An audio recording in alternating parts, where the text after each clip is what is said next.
వెంకటరెడ్డి గారు ఒక విషయం చెప్తున్నాను సార్ ప్రొసీజర్ మొత్తం అయిపోయింది. మీరు చాలా పేపర్లలో చాలా మీడియాలో మీరే అంశాల వారీగా ప్రొసీజర్ అంతా అయిపోయింది. గౌరవ ముఖ్యమంత్రి గారు 4% వడ్డీ రేటుకి మాత్రమే ఇది చేసుకోగలిగిర్రు, చాలా ఈజీగా అవుతున్న ప్రొసీజర్ అని చెప్పి మీ మీడియాలో కూడా స్పెక్యులేషన్స్ అంతా వచ్చేసినాయి. తీరా డిస్బర్స్మెంట్ అయ్యడానికి పైసలు ఆగిపోయినారే గౌరవ ముఖ్యమంత్రి గారు బాధ్యతకు వచ్చి ప్రెస్ మీట్ పెట్టారు.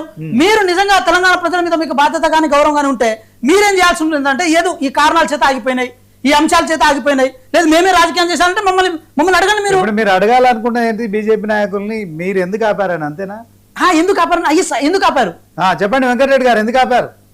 నేను ఇంతకుముందు చెప్పిన ఈ రోజు కిషన్ రెడ్డి గారు కూడా చెప్పారు. యాక్చువల్ గా నేను ఏమంటున్నా ఇప్పటిదాకా వీళ్ళు ఏమంటారు అంటే ప్రతి అంశంలో మీరు కావాలంటారు, మళ్ళా మమ్మల్ని ఎందుకు బ్లేమ్ చేస్తున్నారు? దేనికి బ్లేమ్ చేస్తున్నారు? ఐఆర్ఎఫ్సికి పోతారు, లోన్ కావాలంటారు, కేంద్ర మంత్రి కిషన్ రెడ్డి గారి దగ్గర మీరు కేంద్ర ప్రభుత్వం అవసరం లేదంటారు.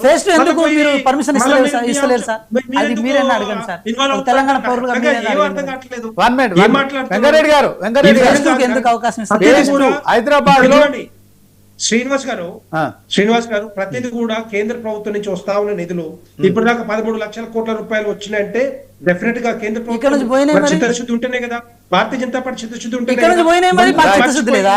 ముఖ్యమంత్రి గారు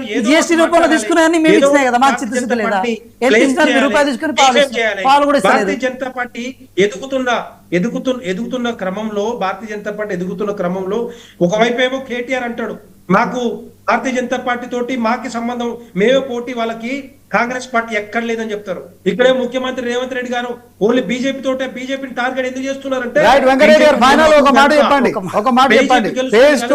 బీజేపీ పార్టీ మేమే కైవసం చేసుకుంటాం. ఫేజ్ 2 కి మెట్రో ఫేజ్ 2 కి మీరు ఒప్పుకుంటారా ఒప్పుకోరా? ఒప్పుకున్నాం, ఆల్రెడీ ఒప్పుకున్నాం, ఆల్రెడీ ఆమోదం తెలిపినాం. డిపిఆర్ పరిశీలనలో ఉంది. డిపిఆర్ అయిపోయిన తర్వాత ఇమ్మీడియట్ గా దానికి వస్తుంది. కాకపోతే వీళ్ళు చేయాల్సింది ఏంటంటే ఫేజ్ 1 ని కంప్లీట్ గా టేక్ ఓవర్ చేసే క్రమం మొత్తం కూడా ఆ ప్రాసెస్ అంతా కంప్లీట్ చేయాల్సిన రాష్ట్ర ప్రభుత్వం ఉంది. ఎందుకంటే 30,000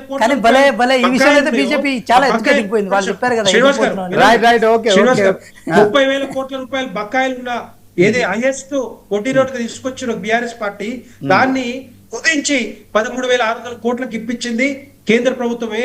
ఇదే కిషన్ రెడ్డి గారి మొత్తానికి మెట్రో విషయంలో మరొకసారి బీజేపీ కాంగ్రెస్ మధ్య మాటల యుద్ధం కొనసాగుతోంది. సో చూడాలి మరి 110 కిలో